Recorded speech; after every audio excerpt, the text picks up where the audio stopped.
Well, hello there and welcome to today's webinar. We're excited to have you here, and this is Mike Agron. I'm your moderator. I'm with WebAttract, your end-to-end solution provider for informational webinars, and you are in the right place for how Merck is using virtual team building to increase performance. And in just a moment, I'm going to be introducing our featured speakers for today's webinar, because it's really about hearing from these speakers as they share how you can build communication and trust to successfully impact your team's performance and profitability. We've got a large audience and a diverse group of professionals such as yourself, and in fact, over 550 of you have registered for today's webinar from 40 states and provinces across 17 countries, representing a wide variety of industries. And our belief is, regardless of your role or location, we're absolutely confident you're going to find today's webinar of value. Now, to get started, I want to learn a little bit about you on how you view virtual teams, and this will also be very helpful to our speakers. So I'm now going to go ahead and launch a poll. And if you'll take a look at the poll, what I'd like you to do is to select two options. And what are your two top challenges that your virtual teams experience? Is it time zone differences? Is it cultural barriers? Is it language? Is it lack of sufficient interaction to build relationships? Or is it something else? 79% say lack of sufficient interaction to build relationships is your top challenge, followed by time zone differences, then cultural barriers, language, and there's others. Fantastic. Thank you so much for that. And now I want to call up and introduce our speakers. Our first speaker will be Caroline Marivelle, and she's the Chief of Staff with the Merck Global Supplier Management Business Development Group.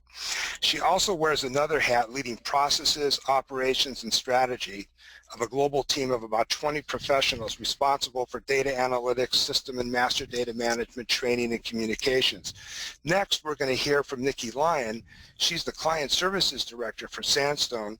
They're the UK specialist team building company known as Global Team Building, and she collaborated quite closely with Caroline and the Merck organization. So now I want to bring on Caroline to the podium and welcome her. And Caroline, how are you doing today? Hi, Mike. I'm doing very good. Thank you. How are you? I'm great. Thank you. Thanks so much for joining us. You know, let's get started. You know, probably everybody listening knows the name Merck, but just in case, could you give us a little background about you and your organization? Sure. So Merck is known as Merck in North America and as MSD in the rest of the world. We're one of the leading pharmaceutical companies, and as such, we discover, manufacture, and sell medicines that save and improve lives. And we're about 70,000 people around the world. And what about your role or roles? Because as I mentioned, I know you wear several hats. Yeah, I do. So I'm currently the Chief of Staff for the Chief Procurement Officer, who's also leading the Supplier Management Organization. So I support him and the leadership team in several capacities. And I also have the pleasure to lead a team of 20 people, as you mentioned, in various areas, support areas like business intelligence, risk compliance, training, and communication. The Global Supplier Management Group that I work for has about 500 people worldwide, and I have a team of 20. Great. So let's get started. And I know you've implemented some global team building in both roles. I think the question is, which came first, and what were some of the challenges that led you to looking at this type of an opportunity in the first place? A couple of years ago, I was relocated from China, where I had this similar type of role for the commercial subsidiary over there, into this new role that we just covered. And it was a big jump, obviously, a change country, division, job, etc. And I had a team, and I quickly realized that my team was located in different countries, and there was a very high probability that I would never meet some of my team members face-to-face because of the travel restrictions that we have as many other companies, obviously. And it seemed very weird to me that I would only know voices and never interact with these people face-to-face, and some of them don't report to me directly. So I really had a challenge in terms of how do I keep my people engaged? How do I bring the best out of them? How do I create trust and happiness and all this climate of productivity that you really need to create quickly as a new leader. And of course, when you come as a new leader, you make changes in the team, so it's disruptive and people are not necessarily comfortable. So my challenge was really trying to do some team building, but engaging everybody. So we did face-to-face team building, obviously, but that was only for the 15 or so people who were New Jersey based. And my challenge was, okay, we can send pictures of what we do to our people in Europe or in Asia, but that's not very inclusive, is it? So I really wanted to find a better solution. Great. And let's talk about some of the options you explored and tell us how you explored them too. I started by really asking around, trying to see if anybody had done anything that would engage a virtual team or a global team, and there wasn't much that my colleagues could really share with me. So I went online like anybody and I started a search with keywords like global team building, virtual teams, engagement, and things like this. I needed to have something simple because I'm busy like everybody, so I really wanted to have something that I could understand, and I wanted a solution that I could justify the cost of towards my boss and peers, etc., because we're looking at every dollar we spend. So I started online with all these criteria in head. So Caroline, what would you say tipped the scale and kind of motivated you to move this forward?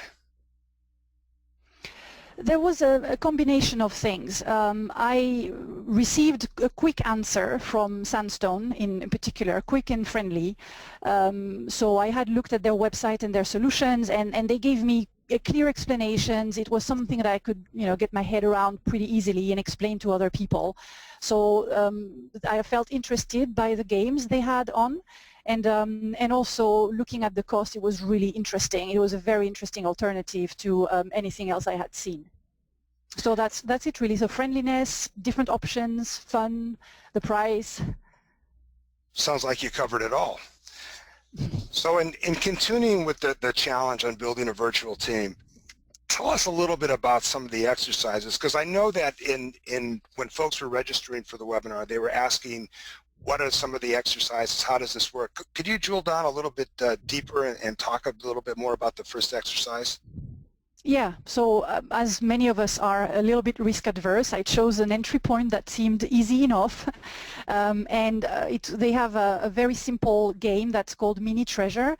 It's a treasure hunt, so you have a certain number of objects or parts of images or even words that you have to find in a very large screen. The landscape is really big, and so you have to zoom in and to look at the picture as a whole and then in small details, etc.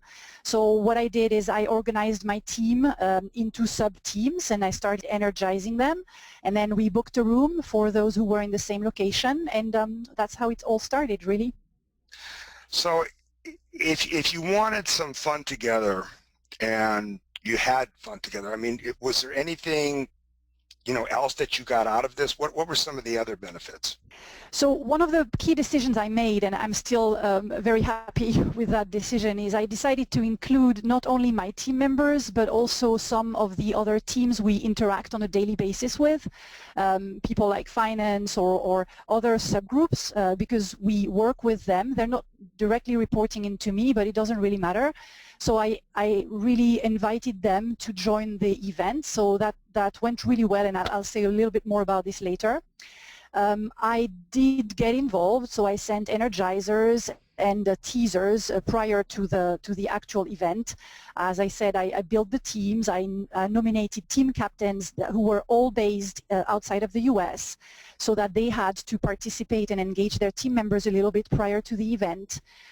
So we created a lot of energy before. During the event, we had a lot of fun because it was easy to play with. We had about 60 questions we had to answer in about an hour and a half.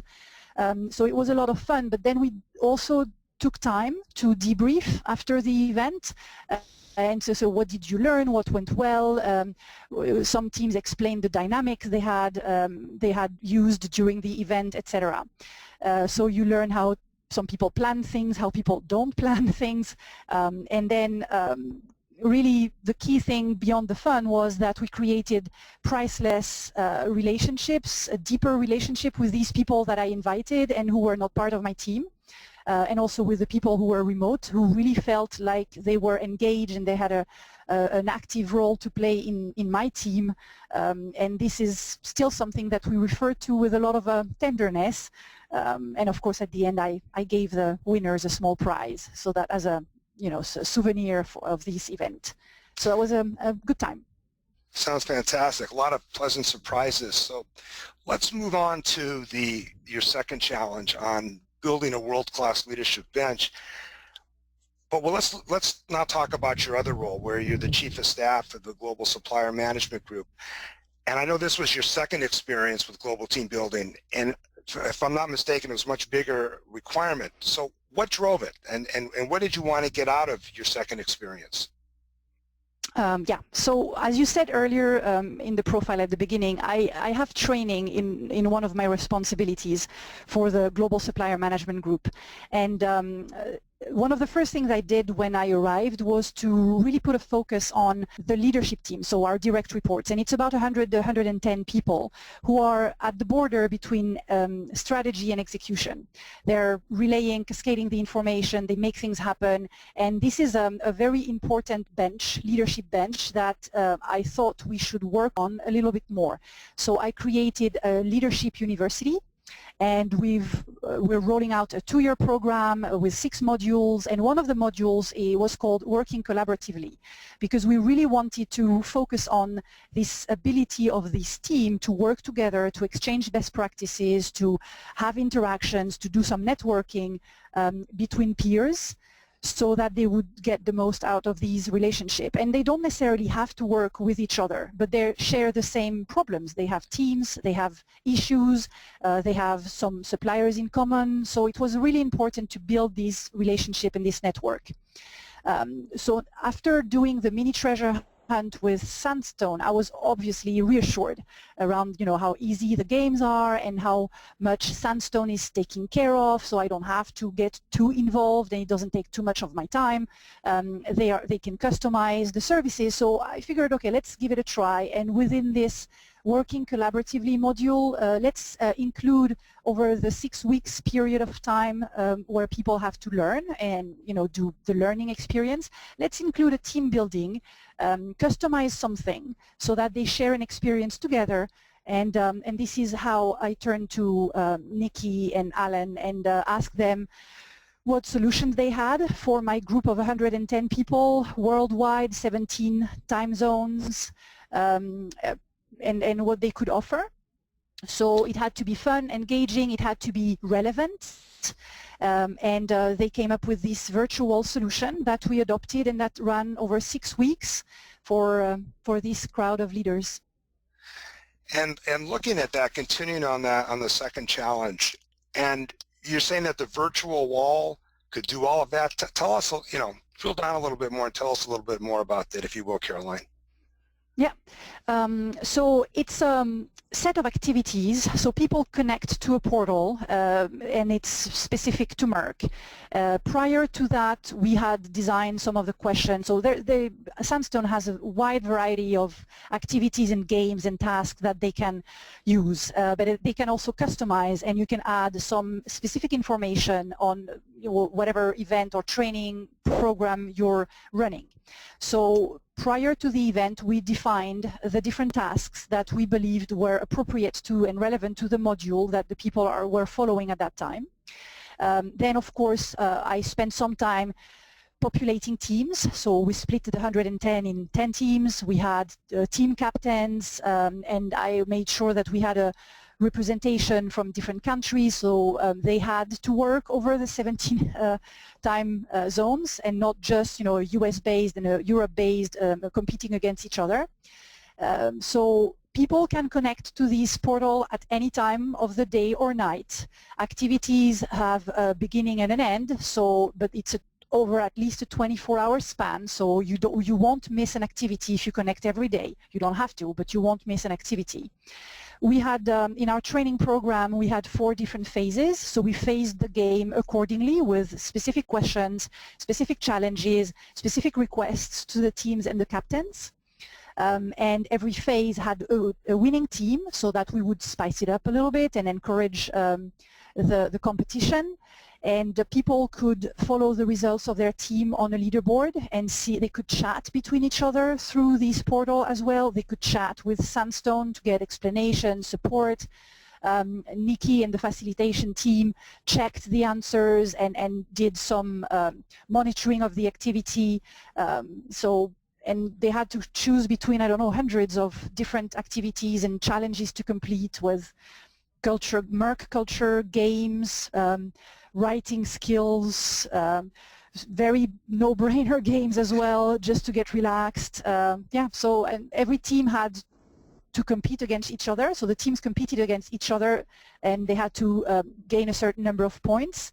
But also the fact that all the teams were participating enabled a common goal of unveiling an image. So it was competition on one side, but also the 110 people participated to the same effort of unveiling an image.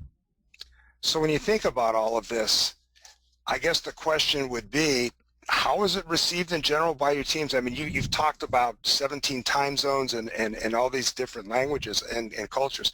Tell us how it was received in general by your teams.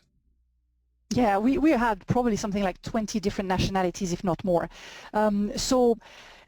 Well, it depends, right? Not everybody answers to the same things, but we had some people who were really into it. We had people addicted to the game and waiting for any time they could compete against each other and get more points for their teams. We also had people who didn't connect at all, very few, and some people who rarely connected because things get in the way and you've got other priorities and you know, you say, oh, I'll do it later, and then later never comes. But overall, I think less than 20% of the entire people did not connect at all. And they were at least very energized and pleased with the idea that the company was investing in such a game and in such an activity. And those who participated really enjoyed it. There were a lot of very fun activities, but meaningful ones as well.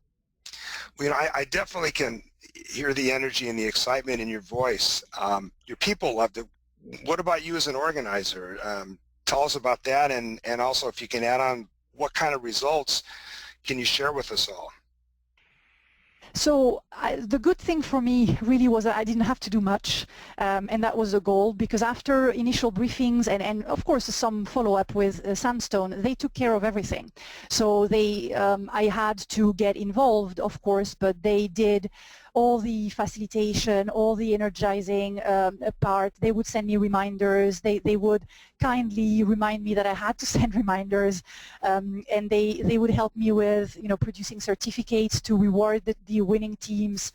So nobody has time to really dig into that type of things, into the organization piece, but it was easy for me to understand. I dedicated relevant but not high amount of time into these 2 events, and there's limited maintenance, and you get a lot of information back from Sandstone, statistics and results and insights. So it was peace of mind for me to really know that it was going on. And the good thing also is you are the good guy, because people stop you in the corridor and say, oh, you know, I did this and I did that, and so that was very nice to be the good guy in that case and be the one who started this game throughout the group. Well, you know, you said something important about statistics and metrics, and I think there's no doubt that all of us in business know the importance of benchmarking. Can you share some of the statistics and the metrics and what you got out of it and what you learned from them? Yeah, I think what's, as I believe it is on Sandstone's page, it's not just a game. You want to make draw the right conclusions from all these, right? The energy and the fun are important, but it has to be relevant and engaging, because at the end of the day, that's what people want. They want something, they want return on investment. So the data is a very good way of getting some insights on who's connecting, who's not connecting, where does the energy come from, when people have time, so you can adjust the challenges and you can adjust the questions and you can re-energize if there's a drop in participation. So you get a lot of information from the leaderboard and all the other spaces that, and information that you can find in these websites that you connect to on a daily basis because it's live, but then you also get some statistics from the Sandstone team, and they tell you which region participates, which team is very active, or which teams are actually competing against each other. You can also learn about regional differences, connection times.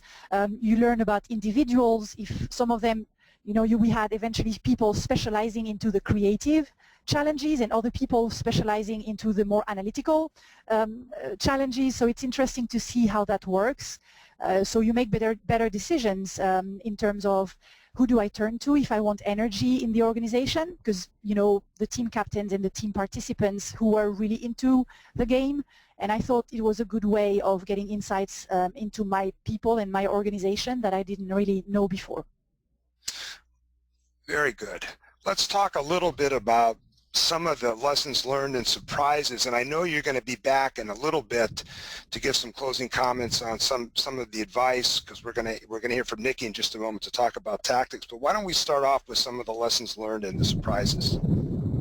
Yeah, there are about 3 that I really would like to share with the group today.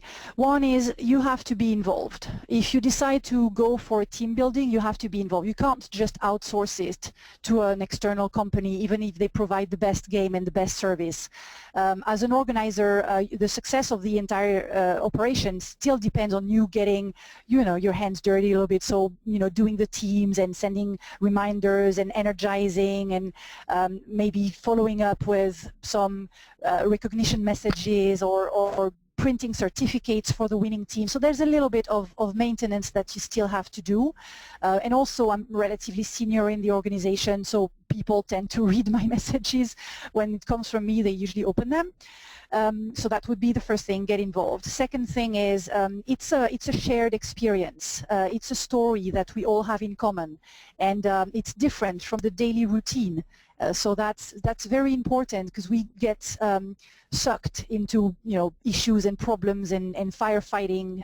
So it's important to have these moments where you share something that is out of the ordinary. And to me, I was very happy to see how many people responded to this and the enthusiasm it generated and the engagement that we got as a result. And the third key learning for me is you learn about your people. You learn about your people in a way that you didn't know, because it's a game. So you see them through another lens. And some people who might be shy or a bit laid back in the work environment, they're actually very good team players, very reliable, they energize behind the scenes. And it's important to know this side of them when you need people in certain situations. So you've got creative people, you've got analytical people, you've got people who are very good under pressure, you've people who are energetic and expressive. So this was very, very interesting for me to learn. Fantastic. We're going to have Nikki come on in just a second, and I know you're going to be back not only to share some advice, but for the Ask the Experts panel. So as I now bring up Nikki, I want to let the audience know we're getting a lot of great questions. Please continue to send them in. As I said, we have time budgeted that we want to take as many of those questions on air as possible. So Caroline, I'll be right back with you. Hi Nikki, how are you? Hi Mike, I'm good, thank you. Good, and how are things in sunny England today?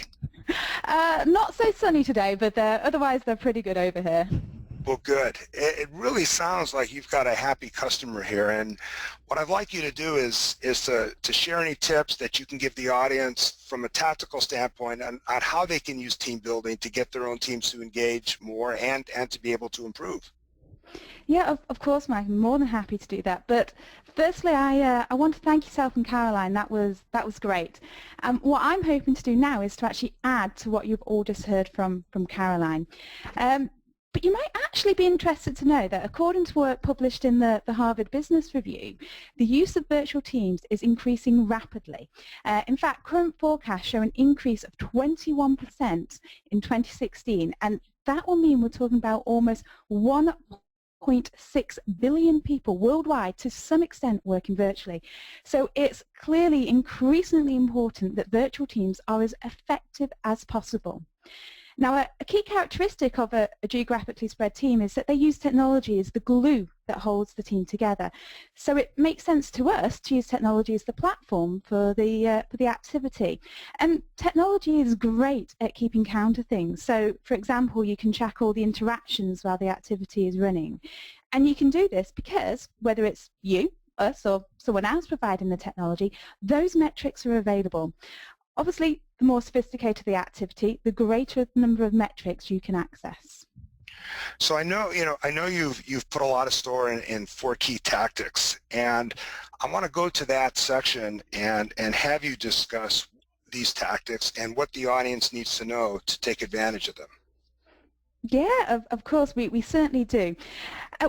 We have 4 key tactics, and we use the 4 in different ways, and some of our activities don't use them all. It really just depends on what a client is looking to achieve. But if you were to ask me the order I'd recommend you implement the tactics in, it'll be the order I'm about to go through them with you now. So firstly, at a minimum, a team activity needs gamification. It needs this because, as you've just heard from Caroline, it needs to be something that people want to do.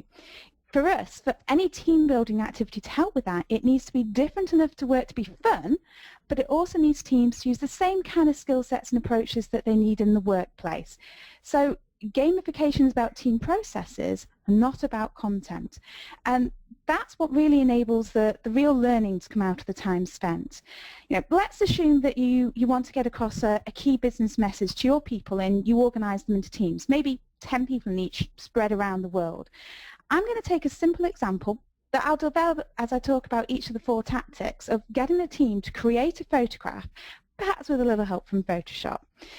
Our own activities are, as I hope you'd expect, a little more sophisticated than this, but I'm hoping the example will help illustrate each of these tactics for you. Now, the brief could be something like this. Create an image that reflects our key business message and includes the faces of every team member within it. Now, the intention could be that at the end, every person gets to vote for their favorite, although they won't be allowed to vote for their own, and the winning team members will receive a small prize of some kind. So we're focused on a key business message, but we've also gamified it as well. So gamification is kind of a buzzword these days. What would you add to that? What's your number 2 tactic? Okay, yeah. Number 2 for us is to ensure that you include variety. And this is because people are different. You don't have a team of clones, and that is a good thing. But it can make it harder to find something that everybody wants to be involved in. For us, the definition of a team is one that is greater than the sum of its parts. So it's about harnessing the differences in a team. So if you don't provide variety in that activity and instead something which is, sort of one-dimensional in nature, it's only going to appeal to people who like that kind of thing, and it won't enable people to showcase their different strengths. So expanding on our team photo idea, we could add to it that the photo must include the answer written clearly in big numbers to an interesting brain teaser that will help enthuse those team members that like cerebral challenges. But it's also got to have a tower that is at least as tall as the tallest team member, made out of only newspapers and sticky tape. And that will enthuse people who really enjoy the more hands-on things. Okay, 2 down, 2 to go. What's your 3rd tactic? Okay, so the 3rd tactic is this. For teams which are geographically spread, working across locations is key for them. But it's not unusual for teams to allow the geographical distance to become a barrier. Team members can find excuses to not work across locations and instead find a way to do things locally. They think it's easier, but really they're actually missing out on the different strengths and the diversity that exists within the whole team. One of the reasons to have people in different locations is so that you can utilize their local knowledge on the local culture, the local marketplace, the local suppliers, and so on. So to get the most out of your team, you need something that really does enforce that cross-location collaboration to enable your people to see the benefits.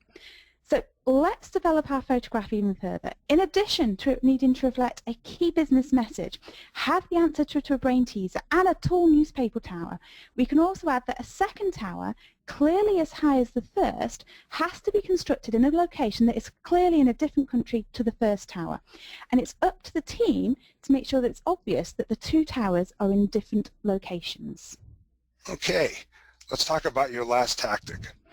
Okay, Mike, well, this is the last one, but it is by no means least.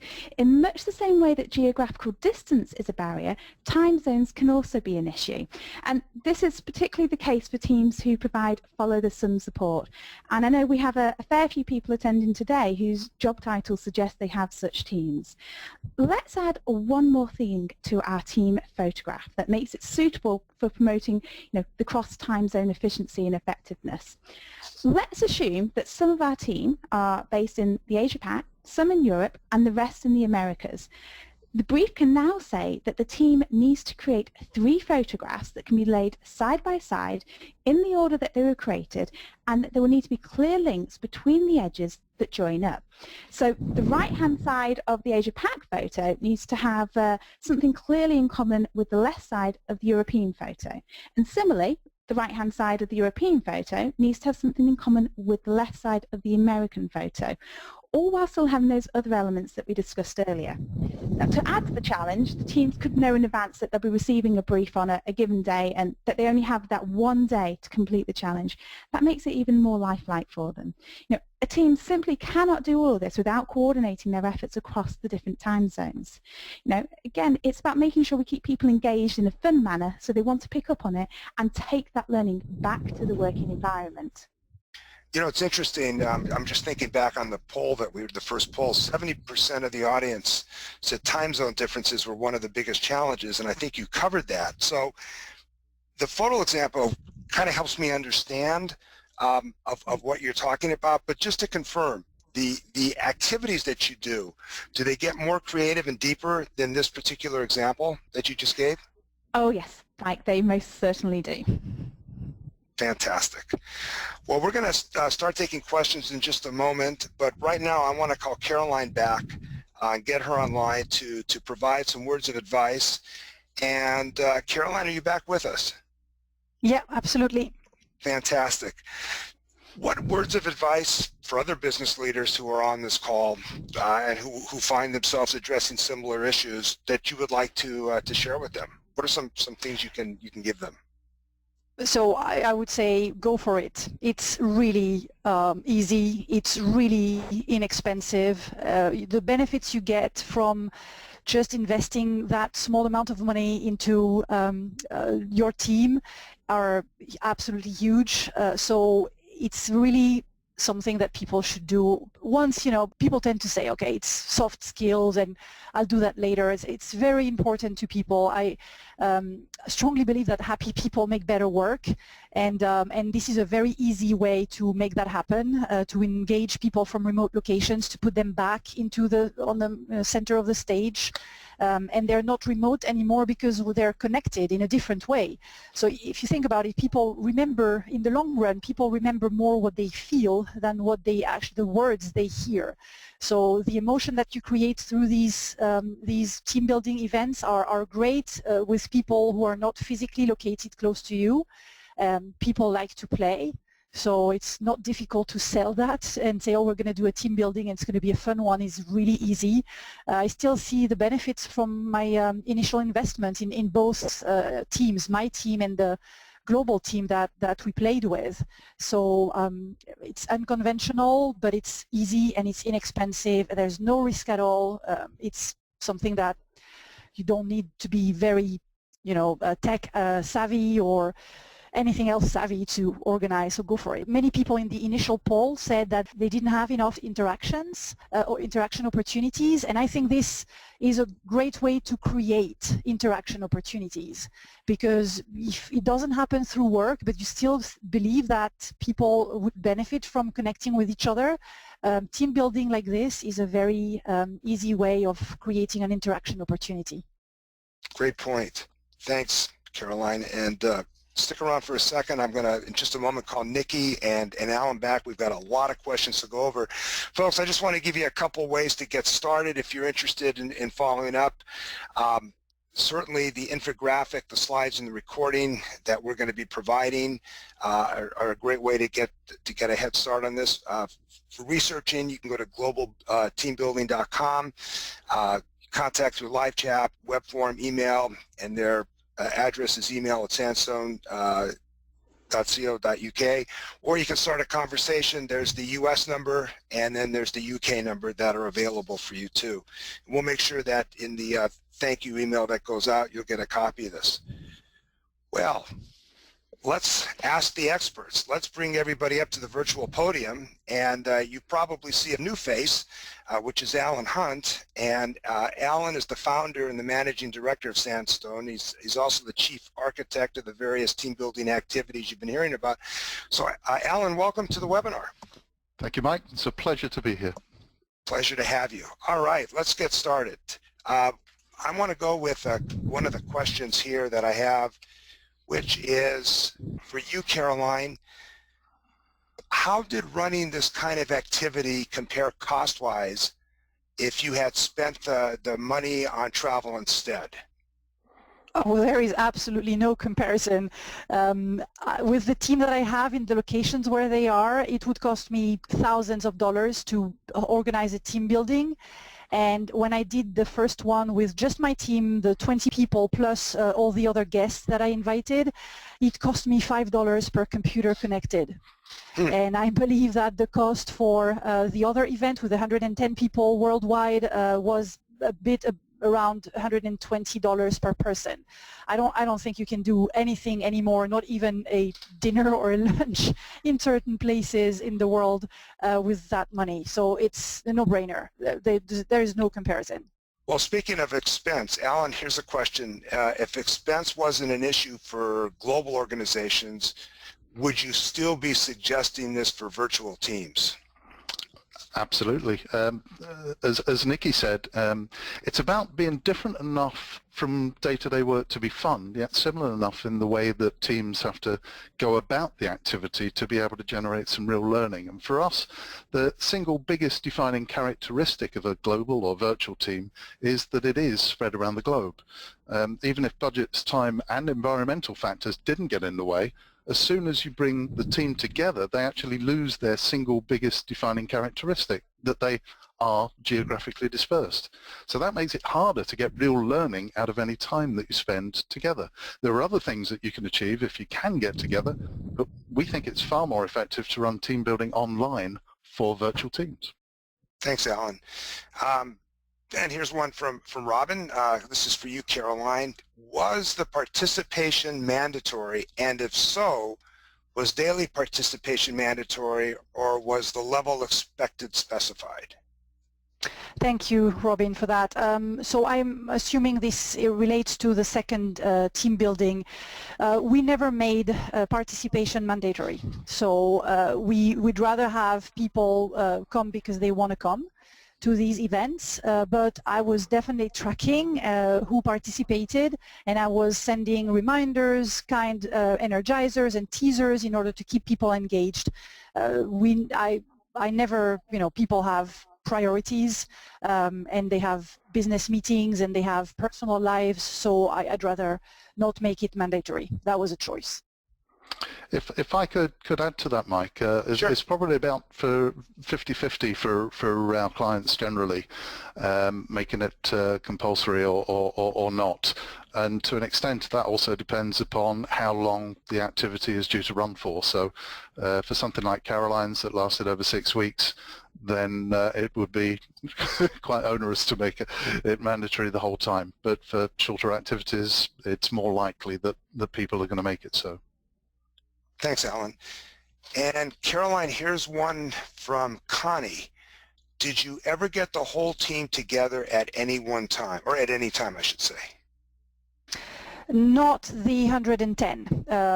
For the 110, we get a subset of this team once a year together, and this is mandatory, and this is a business meeting. So that is very specific for leadership purposes. And as far as my own team of 20 people is concerned, I never got them together. I haven't yet, for sure. But I did manage to meet some of the people who are outside of the US on my personal trips, holidays or going back home to Europe. So I'm down to 2 I have never met out of the 5. Interesting. Nikki, here's one from Lana. Are there any time and or size restrictions for teams taking part in these activities? We don't have any size limits on any of our activities. Our smallest online event so far has actually only been for 4 people, and the largest is for over 2,500 people. And we can do more if there is a group that you're looking for with that. So there's no size restrictions. Time-wise, there is, but it depends on the activity. Mini Treasure, which is the first activity that Caroline did, is anywhere from sort of 15 minutes up to 3 hours. We have another one called Space Rescue, which is sort of between 2.5 hours up to 4 hours.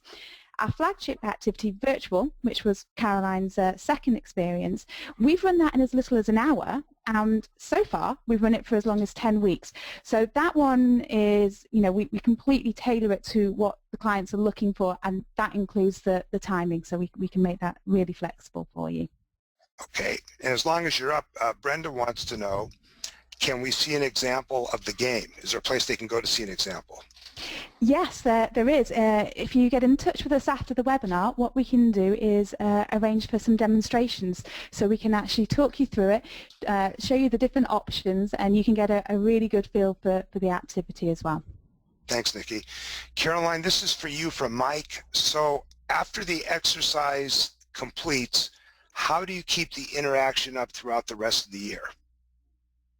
Well, with my team, the 20 people, it's easy because we have staff meetings and we have regular opportunities to meet and review things. So that's the easy one.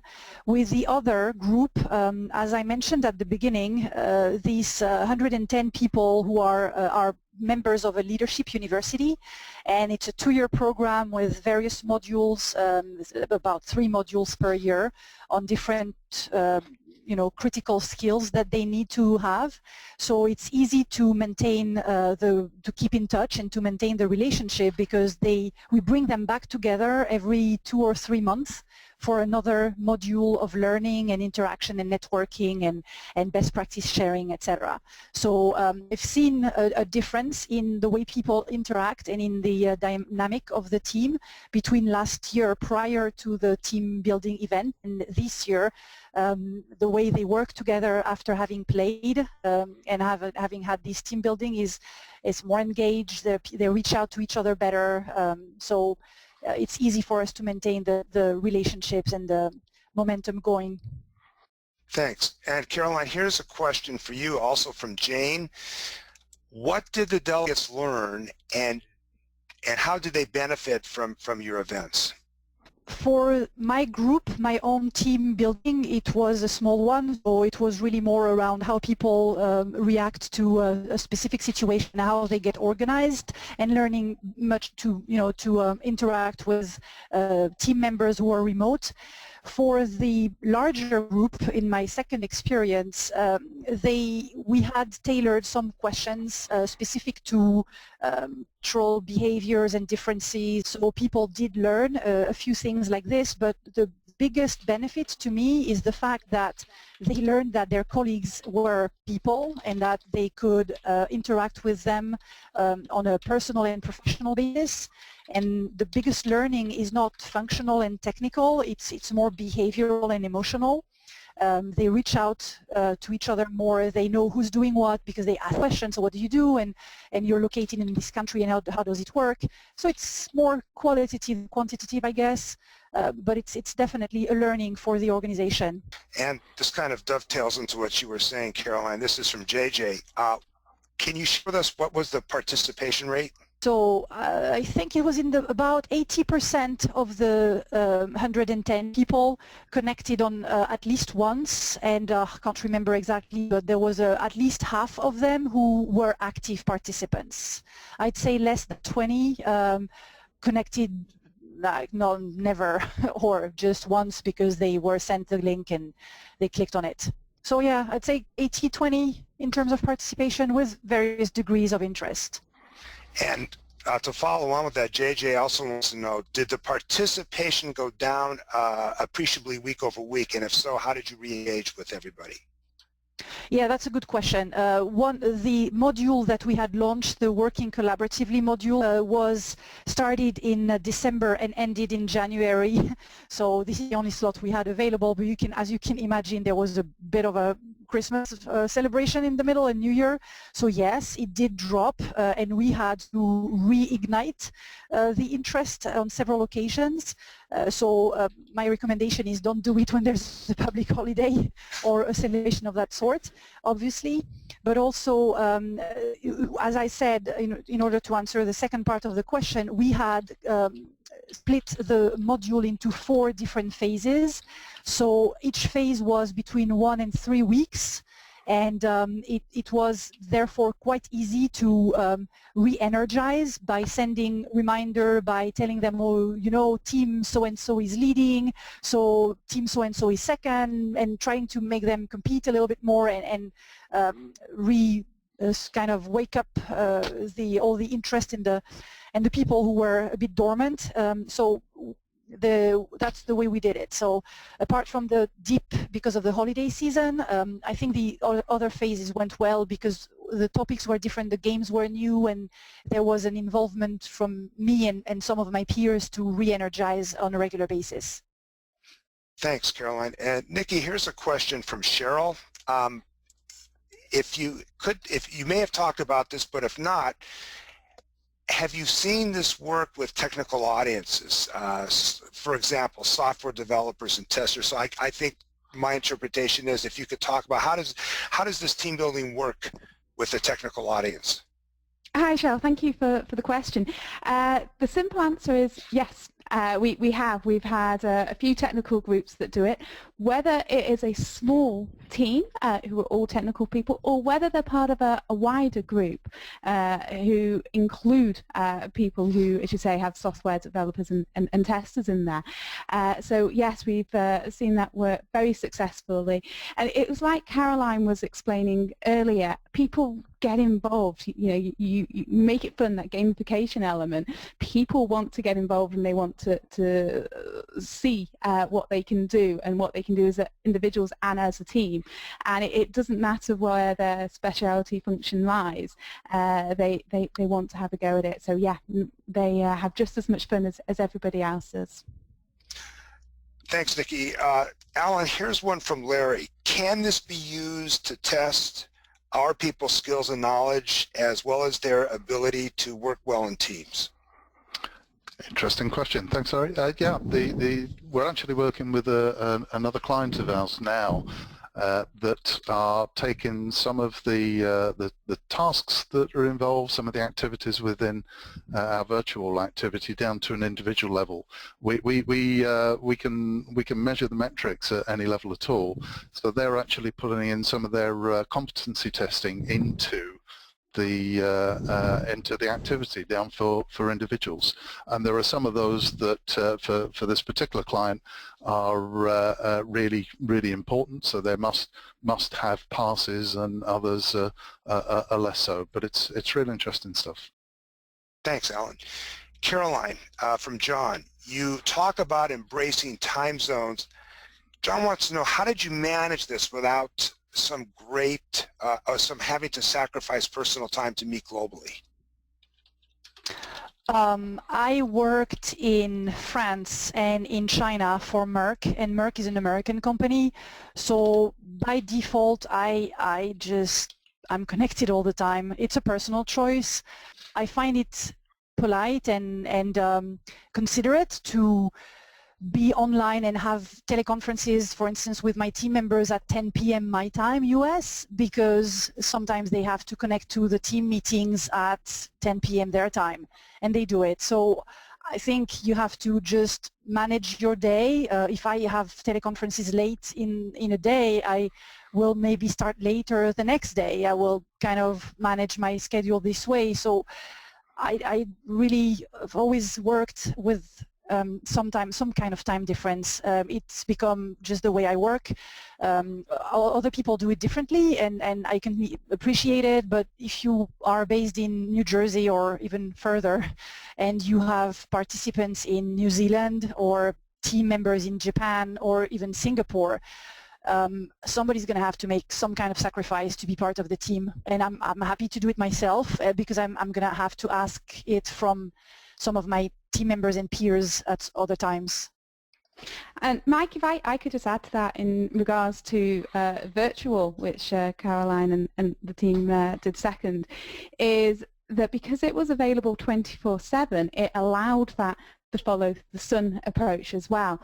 So people could tackle tasks whenever suited them best. I mean, I know we had some people on their iPhones after a night out on the way home looking at it, but what they could do is they could tackle it when it suited them. But what we could see were the team were coming together. They would arrange meetings, whether it was a conference call or they did things by email, to keep one another updated and involved. So they could actually, when it came to their time zone, when they wanted to do it, they actually knew where the team were up to. So they kept one another updated. And as Caroline's just said, sometimes you're up earlier, sometimes you're up earlier to be able to do it. So the teams organise themselves to make sure everybody who could equally participate and know where they were up to as well.